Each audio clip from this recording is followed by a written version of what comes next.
This podcast is intended for mature audiences and contains adult language and subject matter. Listeners, please be advised.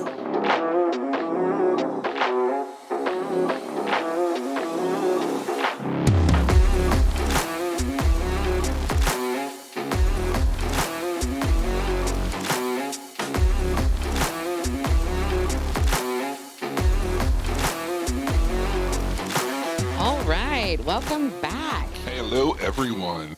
This is our 6th episode of Drinking with Your Ex and Other Bad Ideas.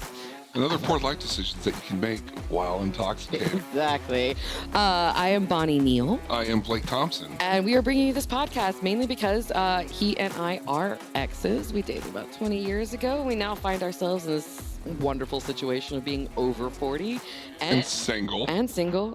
And single with really strong opinions about why both of us are still over 40 and single. So we thought we'd just, inflict that on you.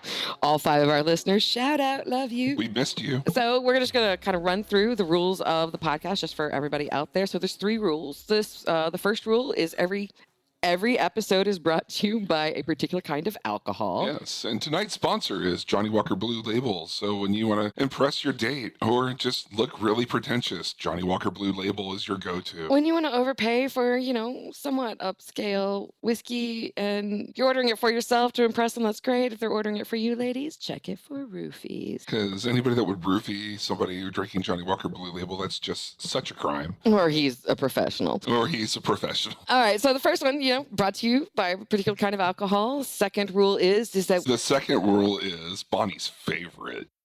We enter edge play immediately into the podcast by introducing each other, because nothing says love like introducing your ex. to everyone, to the 5 listeners in the world, but it is the world after all.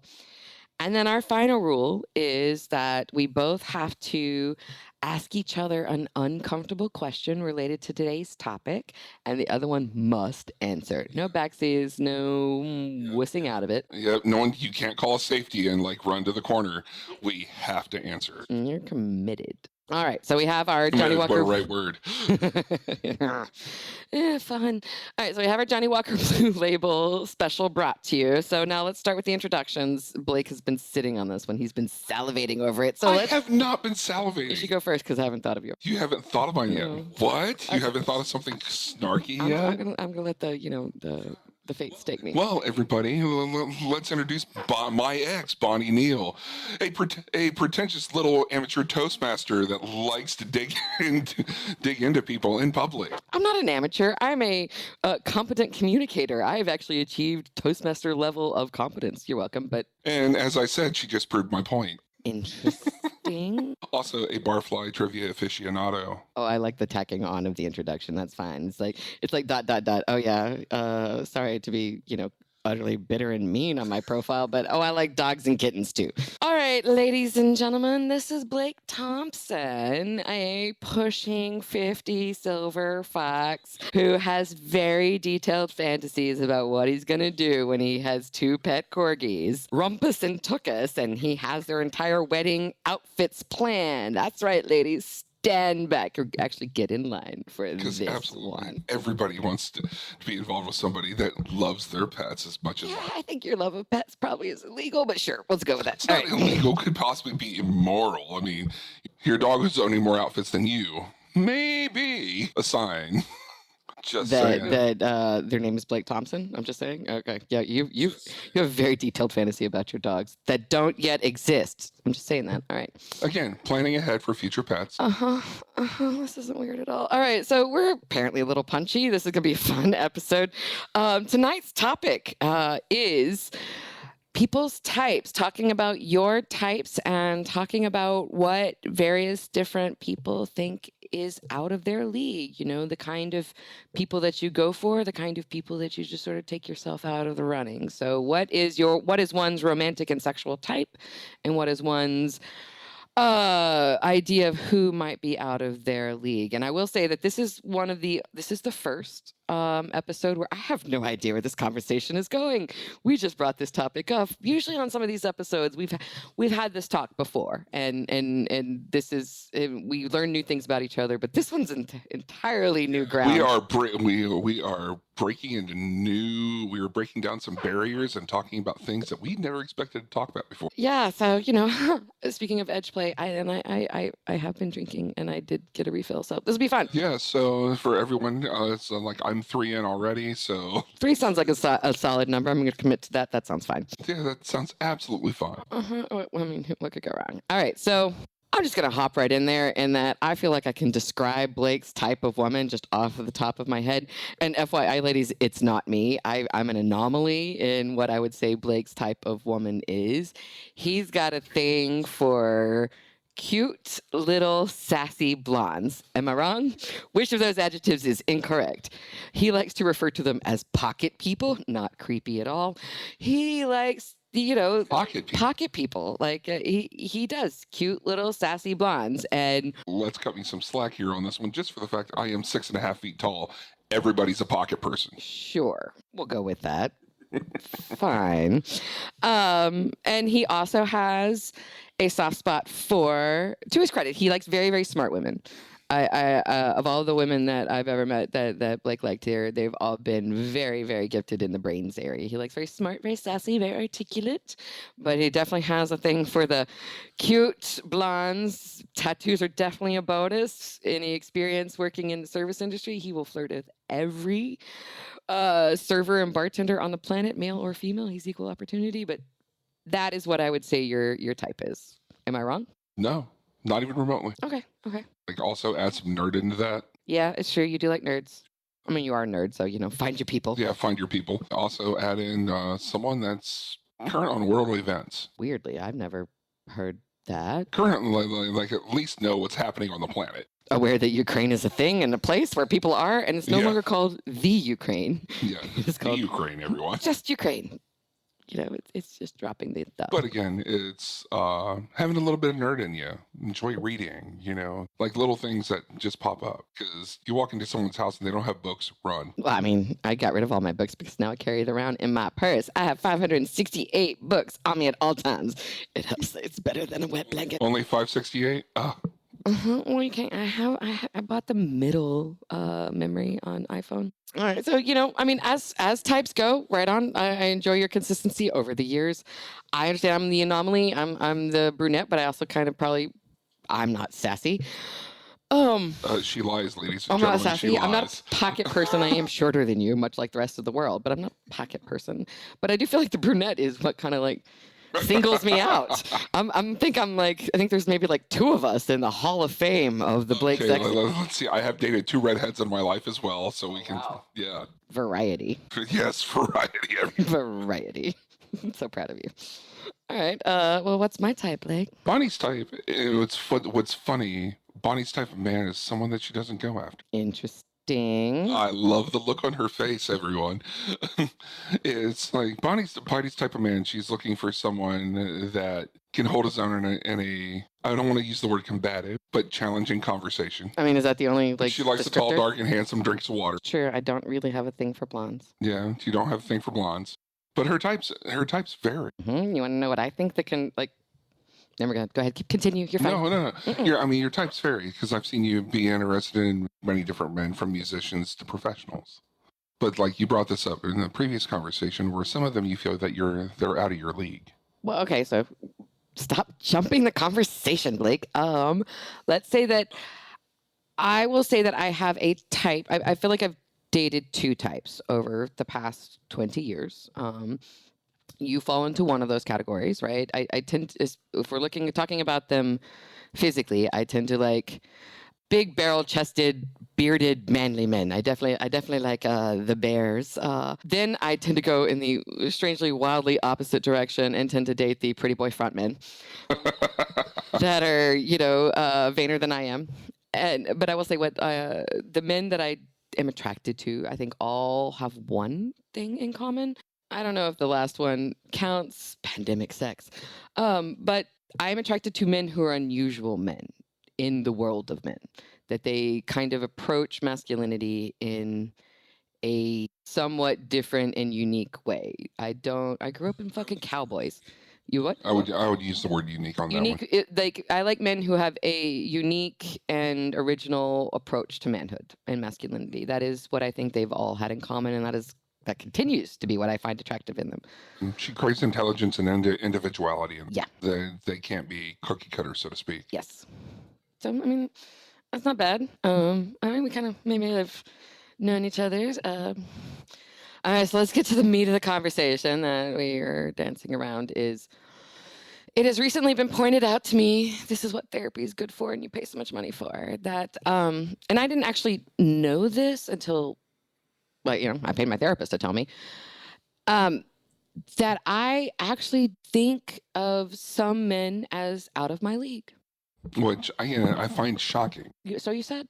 Bonnie feels that she said some men are out of her league and not showering her with compliments or anything. But she's a very astute, intelligent human being. And it surprised me that she felt that certain types of men would be out of her league when she can stand toe-to-toe with them on any given day. I think it was kind of actually, well, I mean, I feel like that's the interesting thing that's interesting to me, right? Is that I didn't realize that, the little ninja in the back of your head that kind of makes decisions for you when you're not paying attention, that little ninja had decided that some men that I've known personally, and categorize them as type of man, that I have just removed from my head as, oh, Bonnie, no, don't even go after that.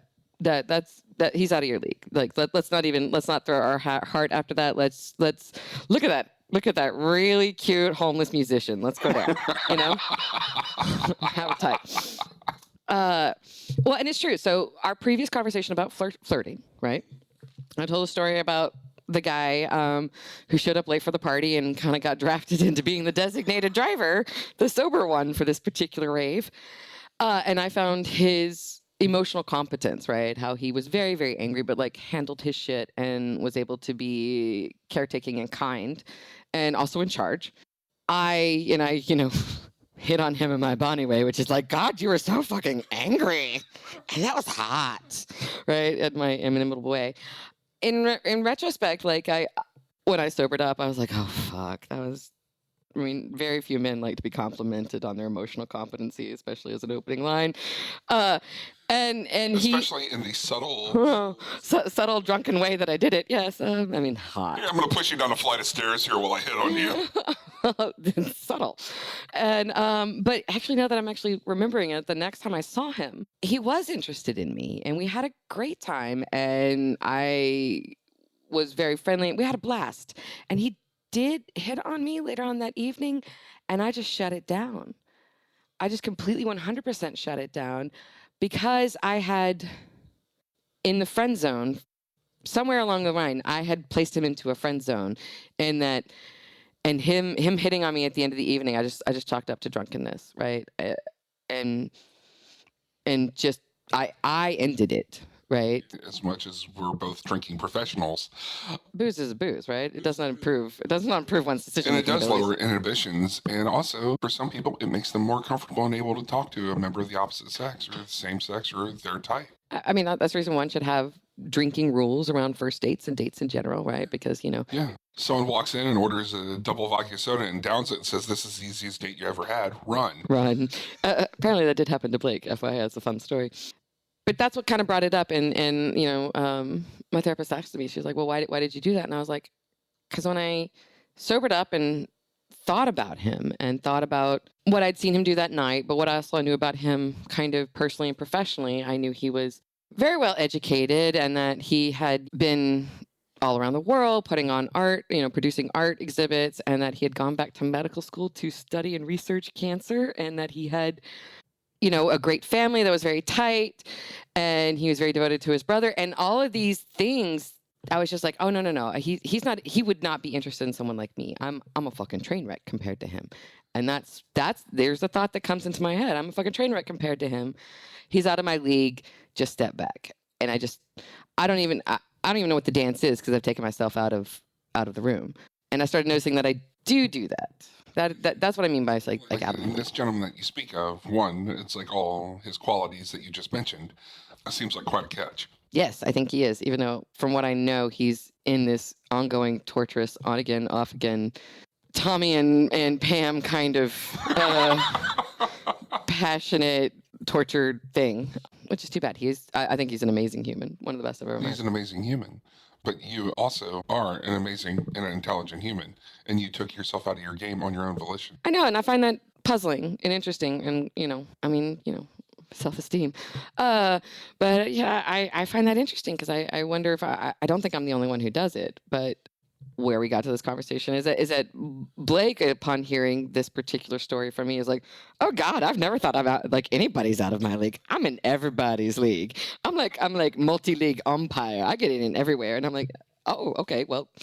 Okay. I'll swing in the minors or majors. I mean, so that term "out of my league" comes from that's a man term, right? Yeah, it's a man term. She's out of your league. But also, this is where like I'll totally own my male privilege on this. I don't feel anyone is out of my league, and I know that sounds arrogant as all end all, but I've never ever thought about it when I've been hitting on somebody. Like I've hit on celebrities before without. It's like, let me rub the nose. Here we go. I'm going in. Hey, how you doing? Yeah.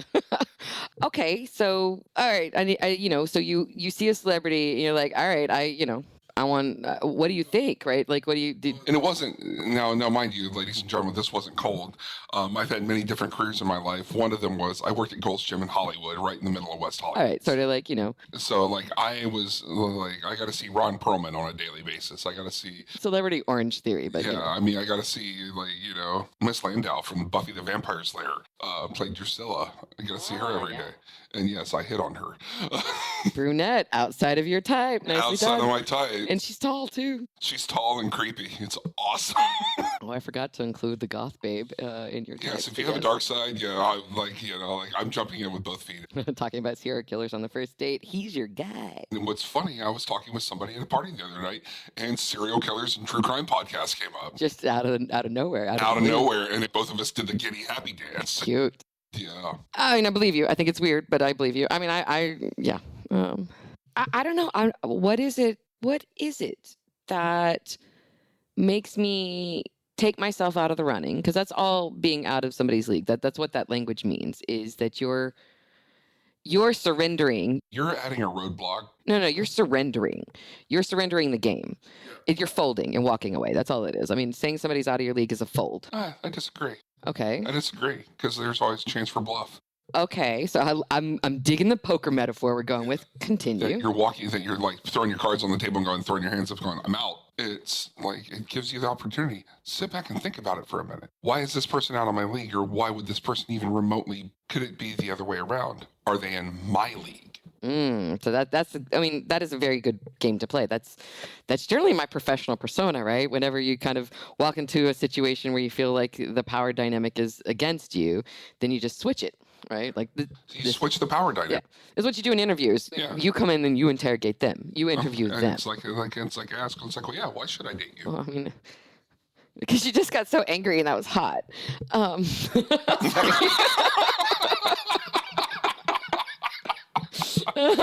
just trying to figure out how to go from there to, I think it's not a game changer thinking it's someone that it's like you look at the league and you look at the individual. Remember, you're talking to another human being. Like you're approaching them on a semi-personal and kind of professional level if you think about it. Because when you start talking to someone, what are the basic questions you ask when you're looking at your league? You're looking at, it's like, hey, what do you do? Where'd you go to school? I don't ask that school question. I've been friends with way too many Harvard graduates to know that's just a fucking asshole thing to do. But okay, I mean, yeah, because it happens in the moment. I think what I'm interested about is that I make some sort of calculus in my mind that, well, I guess what it is, maybe it's because I'm just a fucking competitive person, is I think somewhere along the way that they're on the game of life, right? Like the little like board game of life, like, oh, they're like, 18 cars ahead of me. Okay, here, let's spin the wheel and see what happens. As much as you like to call me out on it and have called me out on it numerous times, I am an adrenaline junkie. There are things that I do enjoy that get the blood pumping. Motorcycles, yeah, but that's just one. Goth girls. Sorry. But again, it's one of those things where You're stepping off the ledge. You got the bungee cord. You're going to bounce. What's the worst that happens? I mean, I make a fool of myself, and you know how much I love that. That's what it is. Is that I think oh God, this is going to be so kind of wildly insulting to some of the musicians I've dated. Sorry.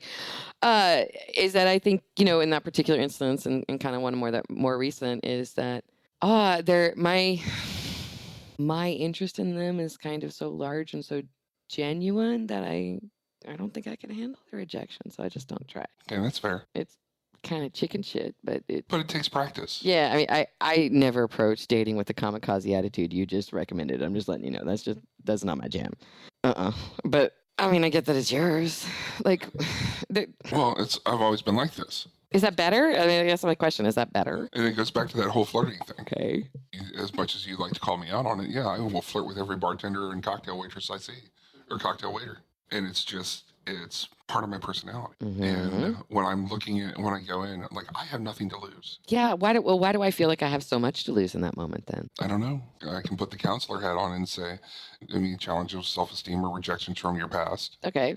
Past relationships. And going through like the men that you've dated and the type of men you've dated. Maybe I've conceded I should stay within this very specific type that I just described for myself. I do think that's the conversation. The pandemic gives you a lot of time for self-reflection.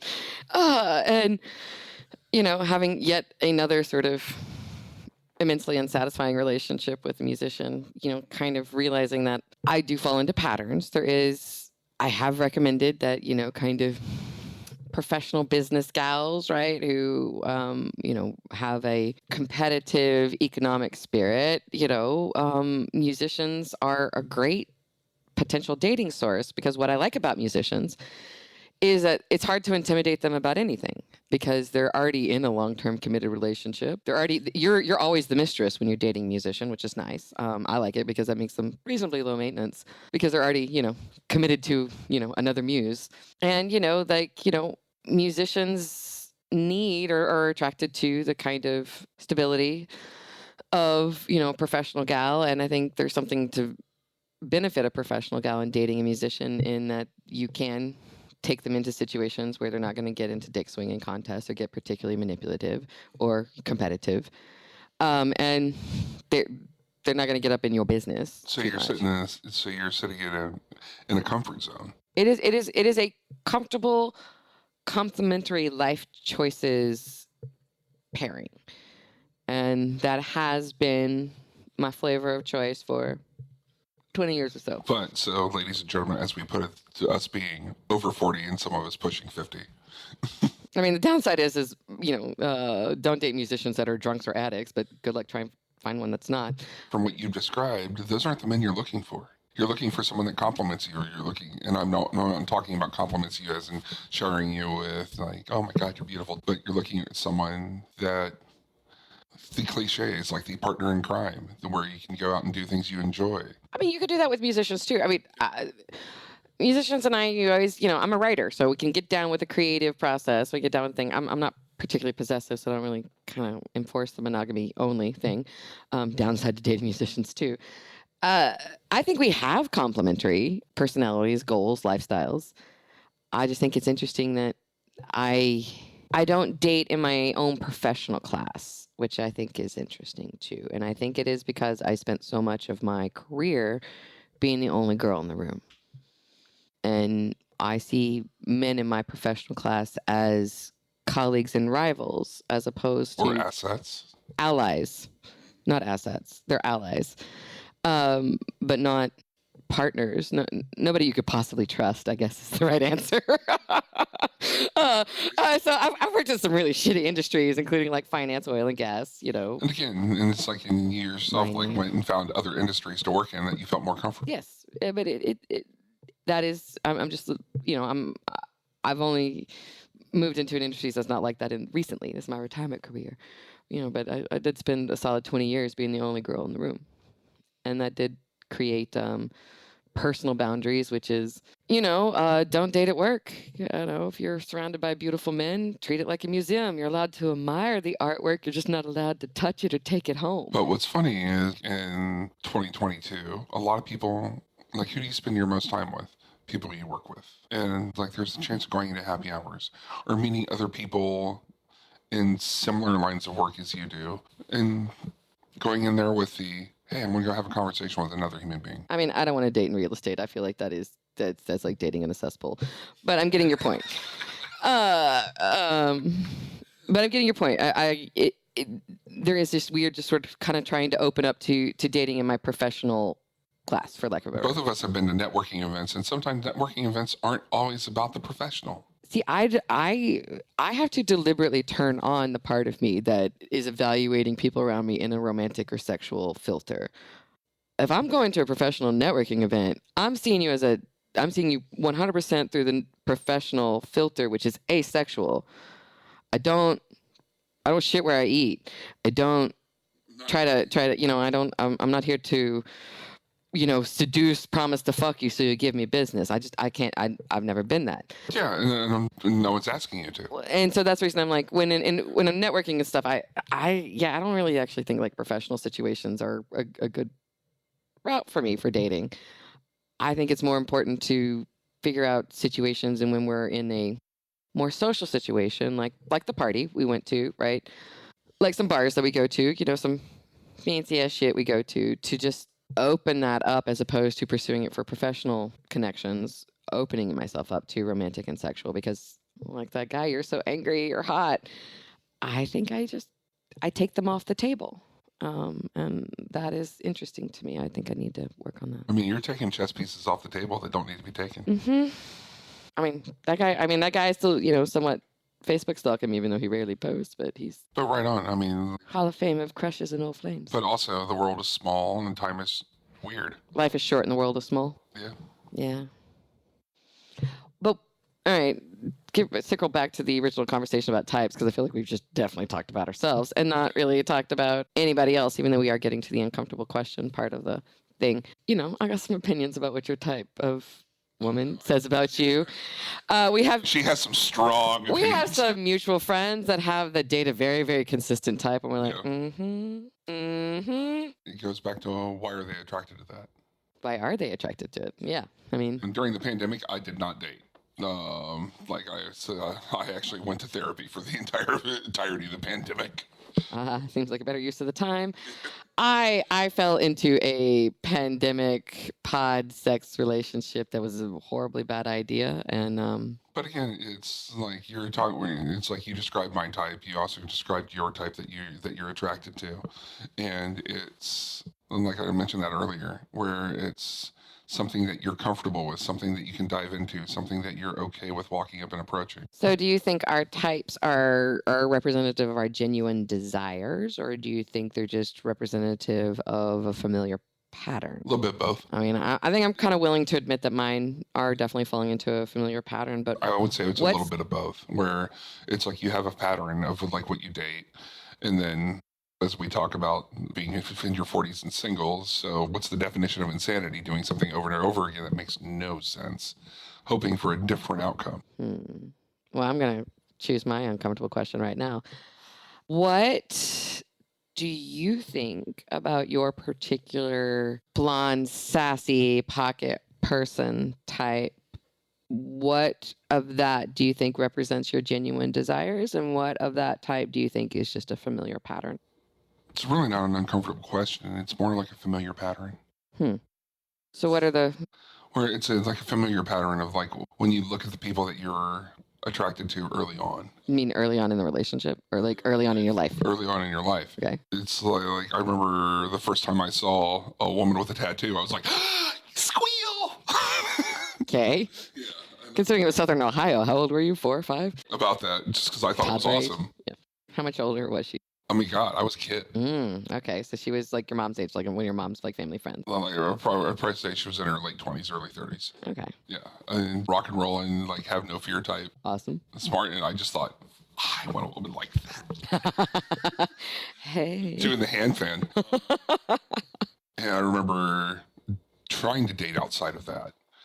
And like when you asked me why I only like familiar patterns, my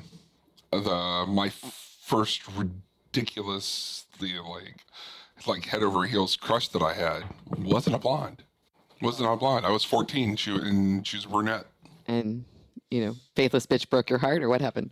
What? Said faithless bitch broke your heart, or what happened? This is where parental figures got involved. Oh, no. Yes. Romeo and Juliet. Yes. Thou art banished. Yeah, and what didn't help is her uncle was my best friend. Her uncle was your best friend. Their family was so big. She had an uncle that was her age. And you were all 14? Yeah. Wow. Yeah, if you want to talk about fucking bizarre. Ohio. Yeah, the whole of it all. We'll be making another round. Sorry. Yeah, he didn't like that. He didn't like that I was trying to date his niece, who was his age. Wow, words that you can only say when you're from Ohio. No, it's not true. I'm sure that happened to me. You can say that in Texas too. Let's not front. Ohio and Texas are running neck and neck for weird. We all lose out to Florida, but go ahead. Well, props to Florida. Yeah, thank you for keeping it weird so the rest of us look better in comparison. The fact that I couldn't date her broke my heart. And as we know, teenage romance it's like the world's ending. Like, this is back in the 80s when I'm making morose mixtape. All right, so I'm just going to put a timeout. I want to let's dial this back a little bit. I want to make sure I'm understanding how you're answering my uncomfortable question. Is blondes are familiar patterns because your heart was broken by a brunette when you were 14? Is that really what you're saying right now? That's exactly what I'm saying right now. Are you, wow. So I would like to push you to be slightly deeper, shallow asshole based on hair color. Yeah. Both. Sorry. I'd like to push you just a little bit more. All right. So the blondes are your familiar pattern. Well, what are the women that represent your genuine desires that you're avoiding or not going after? Like right now, as Bonnie likes to put it, I'm emotionally unavailable. I wouldn't say that I'm emotionally unavailable. I'm just trying to figure out that I want to be a whole person before I start dating. And when I'm looking at the blondes, and also it's Ohio in the 80s and 90s and 2000s. Except we're actually talking about right now in Austin, Texas. Right now. 2022, where there are blondes everywhere. Right. It is a Texas thing. Yellow Rose, Yeah, man. it is a Texas thing. It's where I'm going out of what I would call my comfort zone and looking for other individuals that are like-minded, share similar interest, stability. Well, there's an interesting adjective I would not have used to describe most of your exes, myself included. That's another thing. Yeah, I was attracted to wounded birds. White knight syndrome. You like I'm not saying you don't look good in cape and tights. I'm just saying I look amazing in cape and tights. Let's be honest. So pretty. And I'm modest about it. But it's the savior complex has downside. Attracted to wounded birds. And now you're looking for stability in a partner and also, like, my type is changing. Yeah. I mean, you have not been attracted to stability previously. No, not previously, but stability in a partner. I mean, myself included. I'm calling myself out, and I understand it. I'm totally calling myself out on this. And also, I'm moving away from blondes, everyone.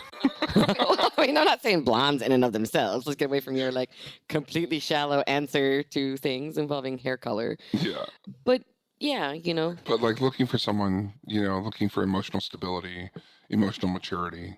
It's to play a different role in the relationship as opposed to the, white knight or dark knight as it was. Either or. I mean, but just looking to be on equal footing. Yeah. I think I enjoy. I'll say that for both of us, actually. Where we're looking for somebody where it's, if we're going to verbally spar, so to speak, we want that even ground. There's something you're giving up, right, when you're looking for equality. I'm just kind of being a little humbled myself thinking that through, and that I think you enjoyed being the stable one in your long plethora of complex, sassy, pocket people blondes. And I think I enjoyed being the stable one in my, menagerie of musicians. I mean, it's a learning experience. It's growth. And again, like I mentioned earlier, that definition of insanity, doing something over and over again, expecting a different outcome. And now, as we get older, I want that different outcome. Yeah, I want to stop making the same old mistakes and, start making new and different mistakes. It sounds right, everyone. Because I want to go out and make a whole bunch of newer mistakes. Newer mistakes. Because that's the fun part. All right, your turn. What's my uncomfortable question? I mean, you've answered a ton of uncomfortable questions already tonight. So true. I've been so brave. Thank you for noticing. But again, it's like what brought you to the musicians? It's like where you're asking about, well, like where my attraction like stemmed from. Where did your attraction stem from with this type that you feel is in your wheelhouse? Well, again, this is kind of horrible. It's horrible to say and kind of think. And it kind of says a lot about my priorities for the past 20 years of my life. I mean, what I said, that what I like about musicians is that they are just so inherently self-absorbed that they don't really feel offended when I ignore them. And that's, I, I don't know, that was attractive to me. Because they have the ultimate other woman on when they're on stage. Yeah, I mean they're already in a committed relationship, right? So you're always the mistress, and so you're always the side chick when you're dating a musician, whether or not they're cheating on you with like 12 other side chicks or not, right? Like, but you're always like inherently the side chick with a musician, and that was a level of emotional commitment and intimacy that I was capable of. I liked that. Well, I mean, I like that. So musicians and I can almost always connect on. I mean, I'm a creative person too. I'm a writer too. We can always connect on a very deep, inherent emotional level. I love to talk about words, music, communication, expression, art. What does it all mean? Like, that is me, and that is me. Sometimes the best of me, and that is a place that I can always come to with a musician. So there's always a deep emotional connection and attraction and respect. So, and there's something there, but yeah, musicians who are doing it as a lifestyle, as a profession, they were just remarkably self-absorbed, and low maintenance. Yeah, which makes them low maintenance for me, right? Like they don't require an awful lot of emotional labor, time, and attention, really. And what they like about me is that I'm not super needy. I don't really throw fits when hey Beth, the band and me gonna play all night. I'm like, okay, fine, bye. But you want something different now.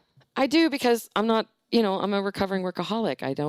I'm not working 60, 90 hours a week and gaining all of my self-worth from my job. I'm actually wanting, to build out the more atrophied parts of me, like, my sparkling personality and emotional availability. Musicians are easy and comfortable. I think familiar, right? The things that they are used to finding problems in relationships didn't bother me. And the things that usually bother other kinds of men about being in a relationship with me didn't bother musicians, right? So it was oddly relationships without a lot of friction in their way. None of them ended badly. And I kind of wonder, as I keep talking to people about us doing this podcast and drinking with your ex, and people are just appalled at the idea that I would be friends with one of my exes, and I'm like, man, I'm friends with almost all of them, except for the first one and frankly the last one. And they're like, how is that even possible? And now that I'm thinking about it, well, it's possible mainly because, with the exception of you and I, that some of them, the musicians, we never parted badly, mainly because we never got too deeply. But you're looking for something deeper now. I would like to be known. Fulfilling. Well, I mean, I would like to be known. I would like to be known, and I'd like to be seen. I would like to know and see another man. And yeah. And it's really kind of lowering to think I've been hiding myself all these years. There's something one loves to learn about oneself. Yay. I mean, I don't regret the musicians. It's just now that I'm kind of thinking it through and thinking that, giving up, oh my God, you're so hot when you're angry guy for, my last one, right? The 12-pack before noon country singer. Yeah, there's something kind of disappointing in that fall. It's the exercise of moving forward and growing within yourself and wanting different outcomes. Well, and looking for, I mean, equals is such a weird word, right? Especially since I know your most recent ex-girlfriend. She's badass, and I'm not saying you're her superior at all. I'm just saying that not even remotely. Yeah. Not even remotely. Bad timing in a lot of ways, but looking the challenge of it is, right, is having to move outside of your own comfort zone. That's the thing about types. They are comfort zones. And I think maybe the types are not so much their hair color, Mr. Shallow, or, their relative tallness, or not so much. It is what's attractive about a type is that you know who you are with them. You know the role you're playing, and you don't have to learn something new about yourself, which also means you maybe don't have to be the self you actually are, right? Because we're always changing. Mm-hmm. And that's the cool thing about getting older. Okay, I agree, but explain. Like I feel, especially like over the last year, just being on the tail end of my 40s, where it's just becoming, and especially therapy, everyone. Therapy. Getting more comfortable with myself and who I am. I mean, I always thought that was what was great about my 30s, and that's what I always told all my, I still do tell my younger girlfriends. I mean, like, Jesus Christ, my 20s fucking sucked.